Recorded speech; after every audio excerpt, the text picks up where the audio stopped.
La visite de la coordinatrice spéciale des Nations Unies pour le Liban, Najat Rojdi, ce mercredi dans le Chouf, à la tête d'une délégation onusienne, a débuté dans un centre de soins primaires à Keter tenu par l'ONG caritative Prévention et Réconfort, qui accueille plus de 1600 patients par mois, dont 60% de Libanais depuis la crise de 2019.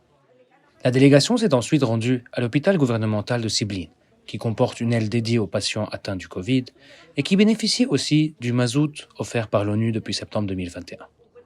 La dernière étape était à la station de pompage de Barja, qui permet d'alimenter 11 000 personnes en eau propre. La visite, qui semble être de routine, a donné l'occasion à Mme Rojdi de mettre les dirigeants libanais devant leurs responsabilités. Son message est sans équivoque. L'ONU arrêtera à partir de février les aides en carburant aux stations de pompage et à la fin mars, ce sont les hôpitaux et centres de soins qui n'auront plus accès à cette assistance. Jusqu'à présent, nous avons distribué 7,7 millions de litres de mazout qui ont bénéficié à environ 250 centres de santé et hôpitaux, ainsi qu'à 360 stations de pompage d'eau. Ces aides ont été faites à titre exceptionnel et s'arrêteront bientôt. Les aides urgentes et humanitaires ne sont que des solutions à court terme.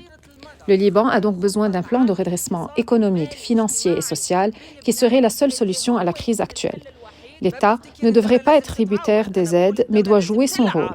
Ceci est évident à mon sens.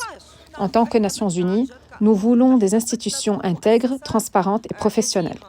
Le plan de redressement et de développement ne peut être mis en œuvre sans une coopération avec les institutions, d'autant que nous avons besoin d'un partenaire.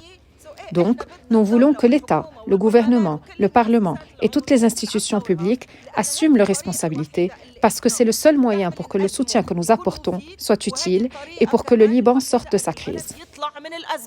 Maintenant que les institutions semblent commencer à fonctionner, elles vont devoir assumer leurs responsabilités.